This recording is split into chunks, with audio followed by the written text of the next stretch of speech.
This is Storyrecapped. Today I'm going to explain a sci-fi thriller film called Last Survivors. Spoilers ahead, watch out and take care.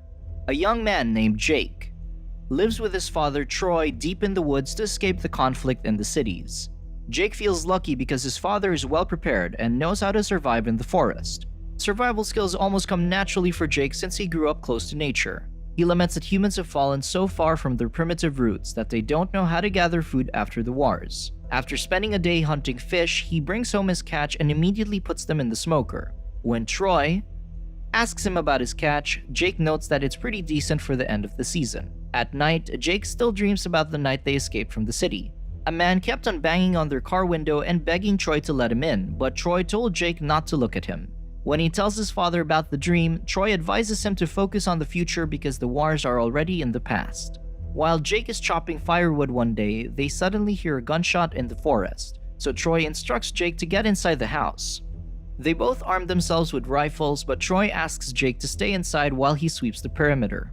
As Troy scours the surrounding area, a man with a shotgun discovers a tripwire in the woods. When Jake hears another gunshot, he decides to leave the house despite his father's orders.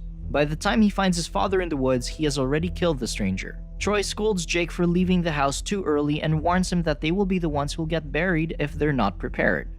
As Troy walks back to their cabin, Jake notices that he's bleeding. Troy looks at the gunshot wound in his abdomen, but he contends that he's okay. Troy then tells Jake to take care of the body and meet him at the cabin later. While Jake prepares to bury the corpse, he notices a crucifix on the man's chest. As he inspects it, the man suddenly grabs Jake's arm and asks him to tell his daughter that he loves her. Before long, the man lets go of Jake and drops dead. When Jake goes to sleep that night, he dreams about the time his father was burying a body in the woods. As Troy dug the grave, he advised Jake not to look outsiders in the eye because they would trick him into thinking that they were human. When Troy sends Jake to the woods one day, he decides to stop by his secret spot, where he hides a box of items he collected from outsiders. After taking out some of the items from the box, Jake flips through the pages of a magazine and stares at a picture of a woman in a printed ad. Later that day, Jake finds Troy lying on the floor because of his infected wound. Jake immediately puts him on the bed and looks for their first aid kit. As he searches for a clean rag to cover Troy's wound, he remembers that night his father told him that his mother was killed. When Jake stresses that he hates his mother's killers, Troy advised him not to fill his heart with hatred because they still have each other. Troy takes some antibiotics, but he learns that it has no effect on him because they're expired, so he asks Jake to retrieve the SHTF book he hid in the woods. When Jake gets the book, he finds a map of the place where he can find medicine. As Jake prepares to get the antibiotics, Troy advises him to kill any outsider he sees, even women and children. He contends that Jake will end up dead if he underestimates them. As Jake approaches the perimeter, he recalls his father setting up tripwires, while warning him about the outside world. Troy disclosed that there are marauders patrolling the roads to abduct anyone they find. He contended that desperate people would burn their house just for a can of food or a gun, so he brought Jake to a secluded cabin to keep him safe. In the morning, Jake comes across an old farm near the location of the medicine. When he sees a woman outside, he aims his rifle at her and puts his finger on the trigger, but he eventually decides not to shoot. That evening, Jake goes inside an abandoned clinic to get the antibiotics. As Jake checks the drawers, the woman comes in and looks around, so he hides in a corner. After the woman leaves, Jake retrieves the antibiotics and gets out of the clinic. On his way back to the woods, the woman sees Jake and yells at him, but he ignores her. When Jake gets home, Troy immediately asks him about his run, so Jake claims that he saw no one and he killed a woman at the clinic. Later that night, Jake goes to a secret spot and burns the ad with a picture of a woman. Afterward, he hides 2 sacks of jerky under a tree. When Troy discovers that the jerky is missing, Jake tells him that the wolves might have taken them. Since they need meat for winter, Troy has no choice but to send Jake out again. Troy warns him not to return to the farm because there might be people looking for him. That night, Jake breaks into the woman's house while she's preparing dinner. At gunpoint, Jake asks the woman if anyone else is in the house, so the woman tells him that she's alone. When she asks him what he wants, Jake tells her that he just came to meet her. The woman introduces herself as Henrietta and offers to help him dry his clothes and let him use the shower.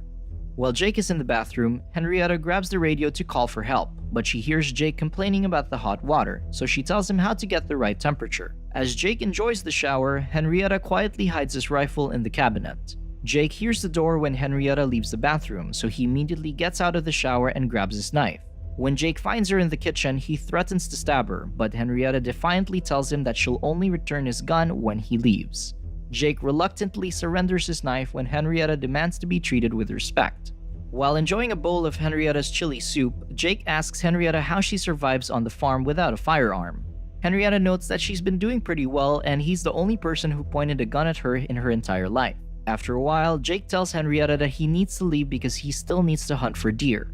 Henrietta gives him venison from the supermarket and tells him that he can stay the night and let his clothes dry. When Jake returns to their cabin, Troy gets suspicious because he only brought home a deer's leg, and the cut seems too precise. To allay his suspicion, Jake claims that the wolves took the rest, and he cut the leg with a saw he stole from the farm. Later that day, Henrietta reports the break-in to the police, but she notes that she only wants to find out if Jake is okay. Officer Sharma stresses that they don't have enough people to check on him because they are busy investigating other crimes. Before leaving, Henrietta tells Sharma that the man's name is Jake and his father is Troy. She then leaves her number to the officer and asks him to contact her if he finds out anything. When Jake cooks chili soup for dinner, Troy reminds him that they only use chili to keep the animals away from the garden. Jake notes that he wants to try something new because he came across a book where people try different things with their meals. When he mentions that he saw pictures of families in National Geographic with tables full of food, Troy gets curious about how he got a hold of the magazine. So Jake confesses that he scavenged some items from outsiders that Troy killed. After Jake shows him the items, Troy expresses his disappointment that his son kept secrets from him. Jake argues that he's also keeping things secret, but Troy contends that he's not hiding anything.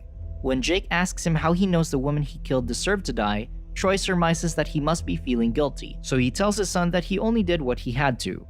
Jake notes that he could have brought the woman home and started a family, so he won't be alone when Troy passes away. Troy promises to help him look for a woman when he gets better, but he advises Jake not to get his hopes up, claiming that all women are liars. One day, Troy finds the missing jerky and realizes that Jake has been lying to him, so he punishes him by making him clean the floor. When Troy asks if he's seen outsiders, Jake denies it, but he confesses that he's seen the outside world and it's not full of marauding gangs like Troy once described. Jake decides to go to the farm so he can bring Henrietta to the cabin to prove to his dad that there are good people out there. The next day, Henrietta goes home and finds Jake waiting for him outside her house with a bag of mussels. When Jake tells her how he got them, Henrietta is amazed when she learns that Jake dove in the freezing cold river without a wetsuit.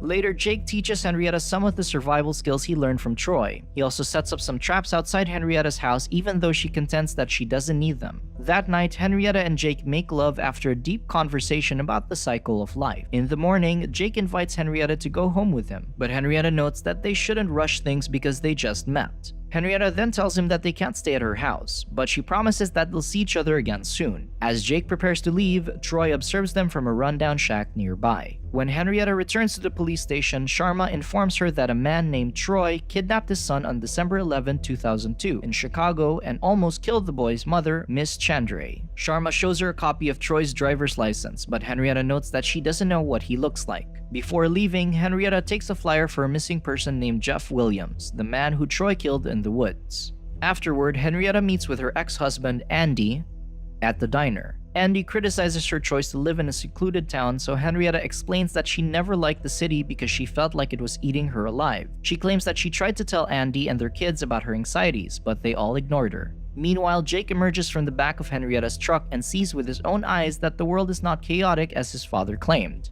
Back in the diner, Andy gives Henrietta a document and informs her that he's filing for full custody of their children because she chose to leave them. Henrietta argues that she begged them to come with her, but she only ended up alienating them. Andy then claims that their children don't want to see her and they don't want to make the long trip just to visit her. Andy soon leaves the diner, but Henrietta follows him outside to plead with him.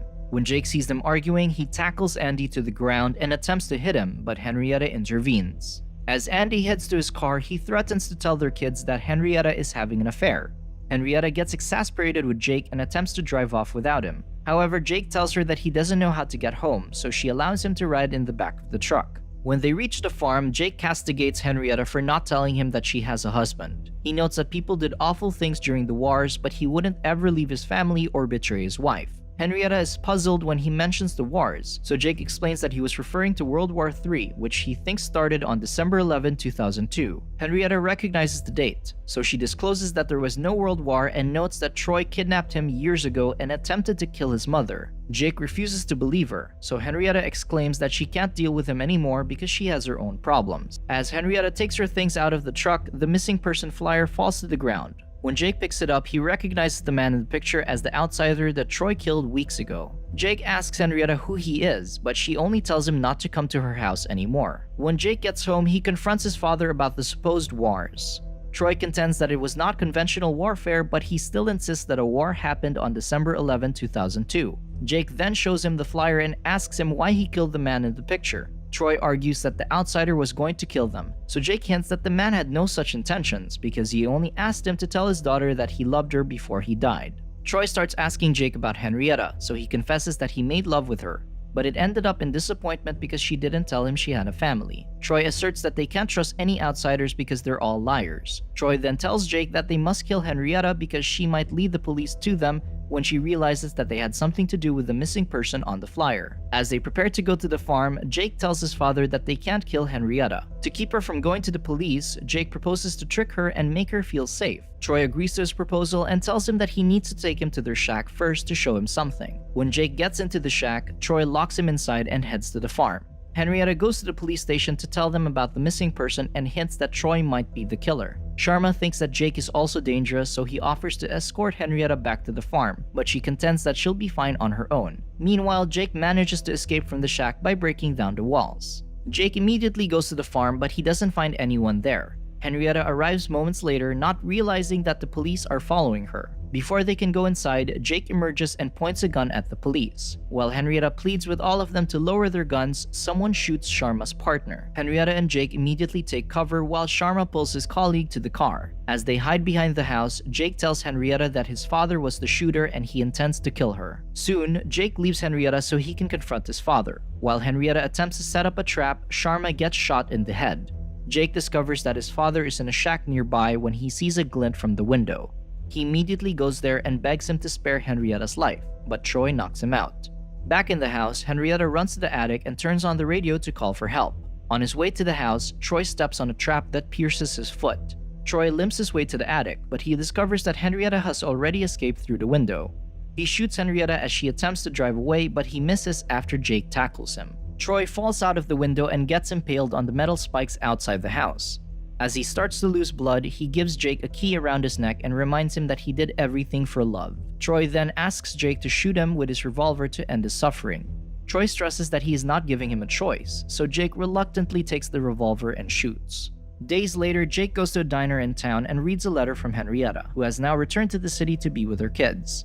Henrietta confesses that her faith in humanity is not different from Troy's. She didn't realize that she was becoming isolated and bitter at the world until Troy attempted to kill her. Henrietta expresses her gratitude to Jake because he gave her hope that there is still something good in the world. Jake goes to the police station to open a box that Troy intended to leave to him in the event of his death. Inside the box, Jake finds a card with their old address. As he heads to the address, Jake realizes that he no longer knows if he still believes in luck, but he is more hopeful for his future. Soon, Jake reaches the house, so he prepares to knock on the door, hoping that his mother will answer. Subscribe to watch more videos like this. Turn on notifications. And leave a like, it really helps the channel out. Thank you for watching.